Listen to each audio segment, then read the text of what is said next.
durante os 90 minutos, mais uma vez, foi aquém do esperado.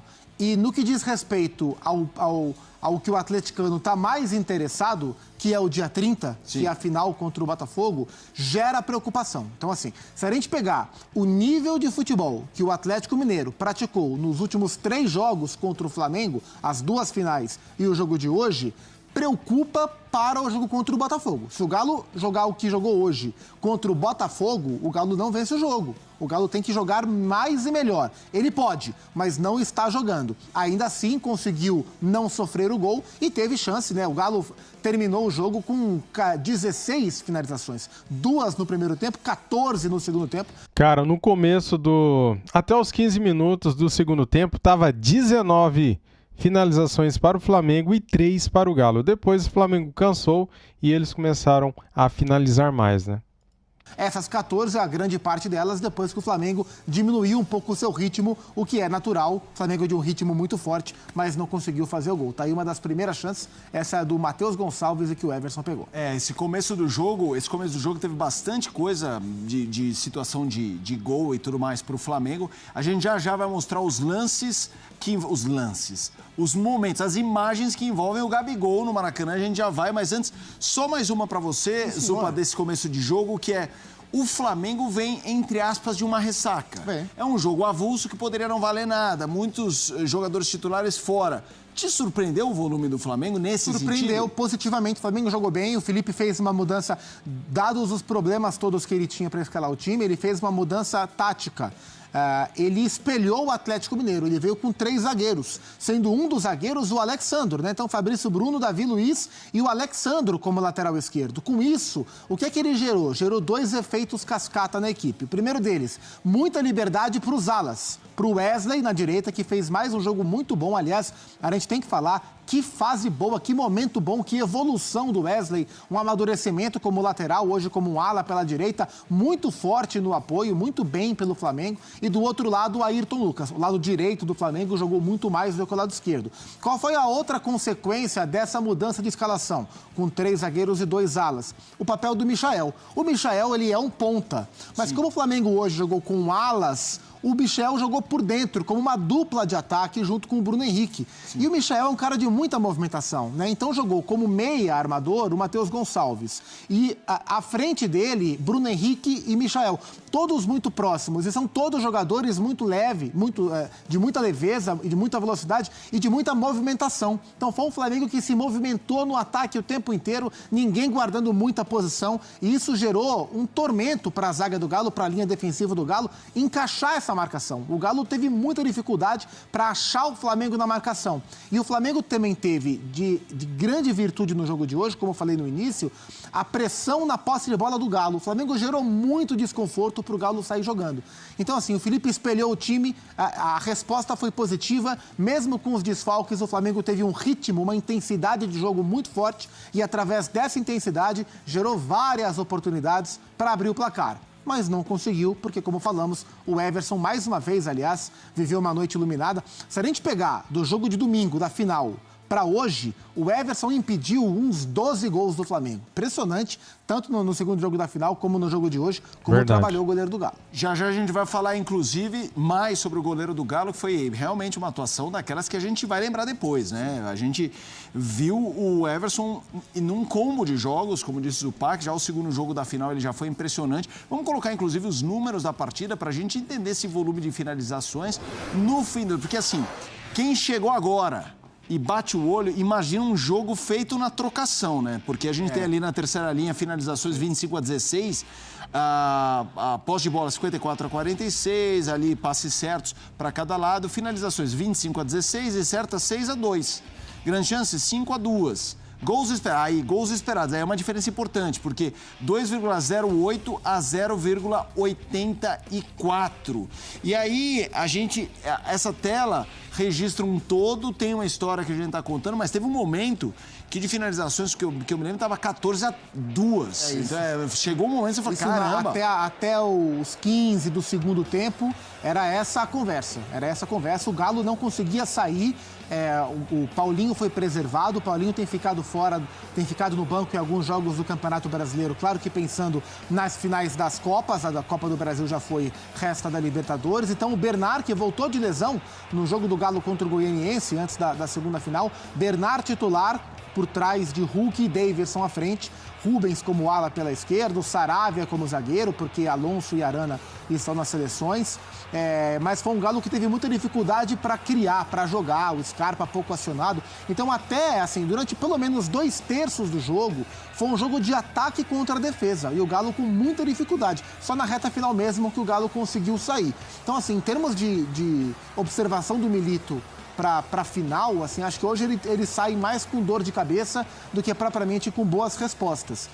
Os números, em algum momento, mostraram um volume de trocação, mas a gente viu um Flamengo bem superior, e esse é o lance do pênalti. O Lianco, ele tropeça, o Lianco não quer fazer o pênalti, mas ele tropeça, e no tropeçar ele cai em cima do Wesley e comete o pênalti que o Davi desperdiça. O que você achou da escolha, né? O Davi Luiz, a gente sabe que esse é um time bastante mexido, então não dá pra falar, um cara que costuma bater pênalti, estava na arquibancada, a gente já vai falar sobre ele, que é o Gabigol.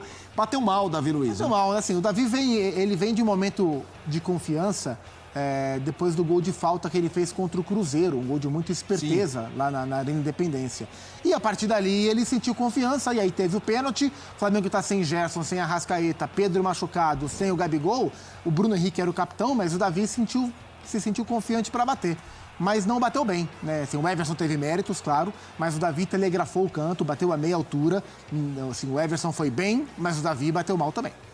A gente está no pós-jogo de Flamengo e Galo, Campeonato Brasileiro 0-0, placar injusto pelo que o Flamengo criou. A gente já falou que se tivesse que ter um vencedor, seria o Flamengo, pelo que apresentou, mas futebol tem dessas e muito do que aconteceu nesse jogo está condicionada à atuação do Everson. A gente vai, tá vendo aí os instantes finais dos melhores momentos, e na sequência a gente vai apresentar uma tela com os números do Everson para a gente falar um pouquinho sobre ele. Eu já vou jogar para você, e daí a tela, quando chegar, a gente vai em cima dela. Claro. Atuação de Gala, de um gol... Galo. Essa foi boa, diria Milton Neves. Vamos colocar a tela do Everson para falar um pouco da atuação dele, para a gente entender o tamanho da atuação. Porque tem jogo que é muito claro, que você falou, o placar está condicionado à atuação do Everson.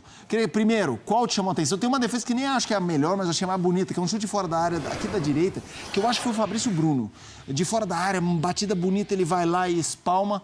Aí, ó, finalizações contra aí os dois jogos, tá? O fim de semana e hoje. Tá. 44. Nossa, é muito finalizações chute, certas contra 16, defesas 15, porcentagem de defesas 93,8, gols sofridos 1, defendeu uma cobrança de pênalti nesta quarta e assim, algumas defesas muito difíceis, né? Os números, eu não tinha noção que eram esses números aí, impressionante. E se a gente voltar assim um pouco para trás, um pouco antes da final contra o Flamengo, o Galo contra o River na semifinal, amassa o River no jogo de ida na Arena MRV, vai para Buenos Aires no Monumental para defender a vantagem. Quem é o melhor em campo no jogo do Monumental? Everson. Ele é o herói da partida, né? Premiado pela Conmebol como o herói do jogo. Teve uma grande atuação. Então a gente tem visto, o Everson é um bom goleiro, um goleiro que já foi convocado pelo Tite para a seleção brasileira, goleiro campeão pelo Galo. O próprio Vitor, recentemente estive com nessa viagem para Buenos Aires, na semifinal da Copa Libertadores, e o Vitor falando que ele, Vitor, hoje diretor de futebol, executivo de futebol do Galo, e Vitor vê o Everson como já um dos maiores goleiros da história do Galo. Galo que teve João Leite, Galo que teve Tafarel, Galo que teve o próprio Vitor e que tem o Everson, campeão brasileiro da Copa do Brasil. O Vitor já o enxerga como um dos maiores goleiros da história do Galo. E aí é uma opinião do Vitor, claro, o Everson é um grande goleiro, mas ele vem, e me chama a atenção que essa grande fase dele vem nos momentos decisivos. Sim, né? Não é em jogo qualquer. Semifinal com o River Plate no Monumental de Nunes, daquele jeito, né?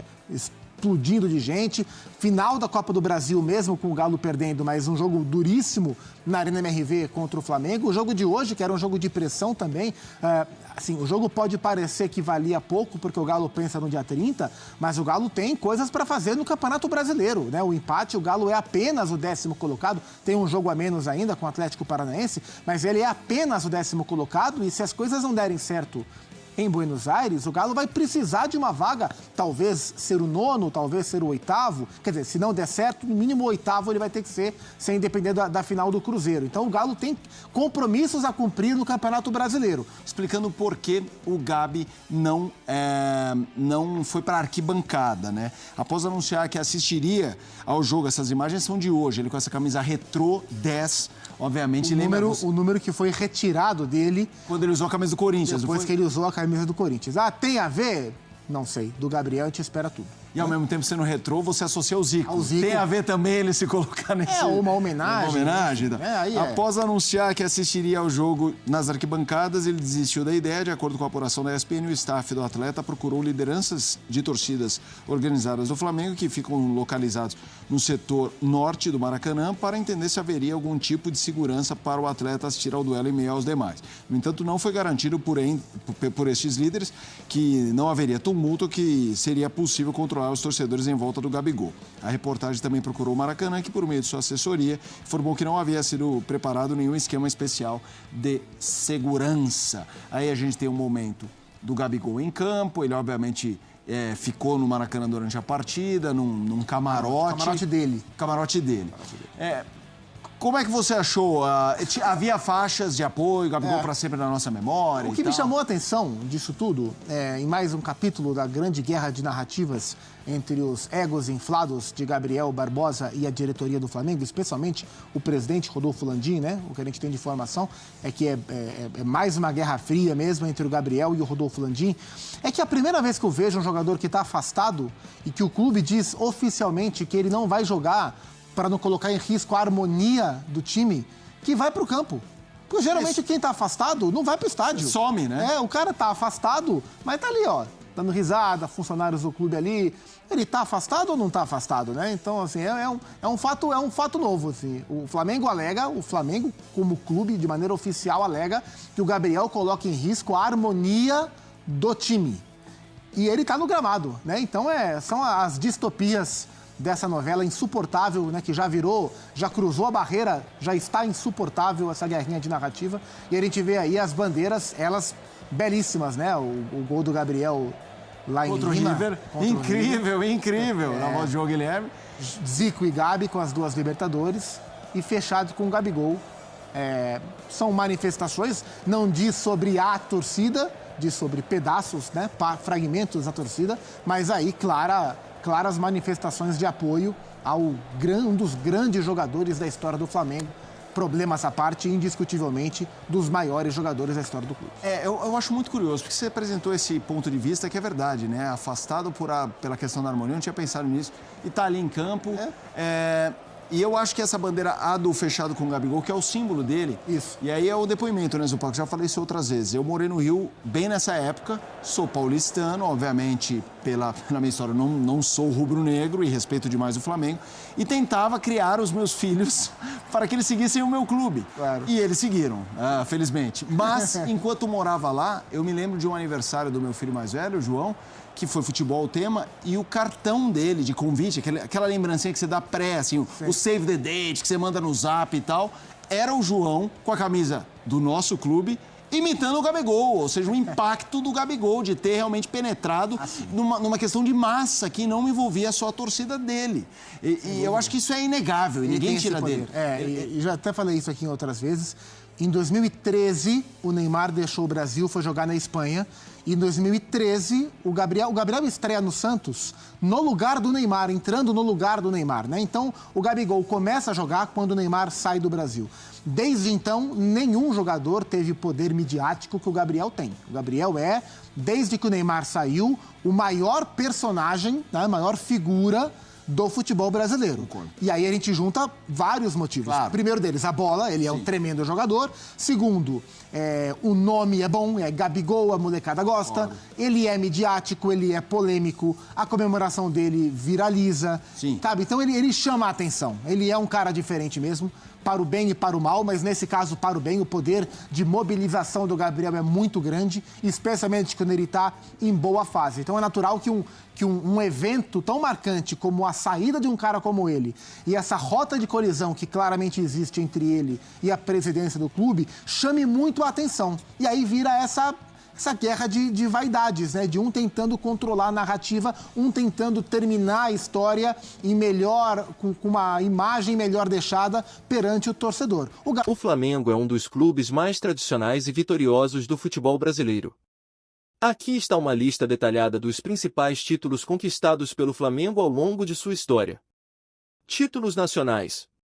Campeonato Brasileiro, Brasileirão.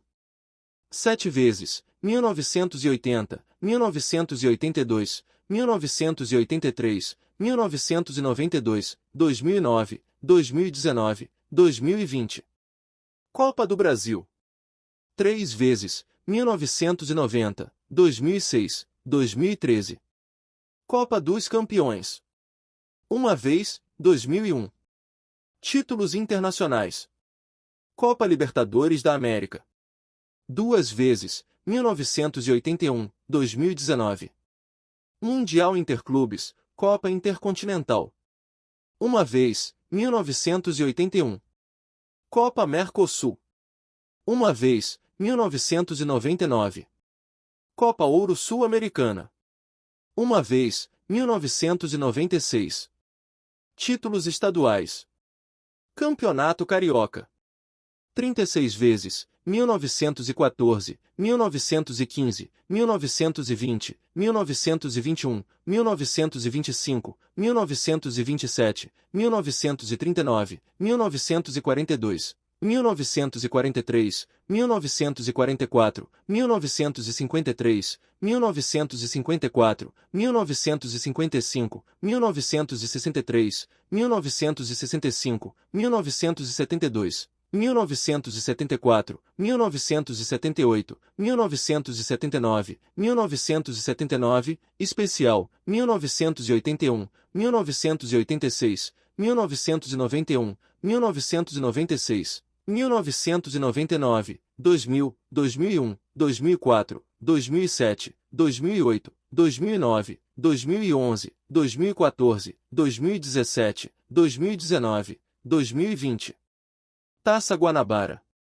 24 vezes, 1970, 1972, 1973, 1978, 1979, 1980, 1981, 1982, 1984, 1988, 1989, 1995, 1996, 1999, 2001, 2004, 2007, 2008, 2011, 2014, 2018, 2020, 2021.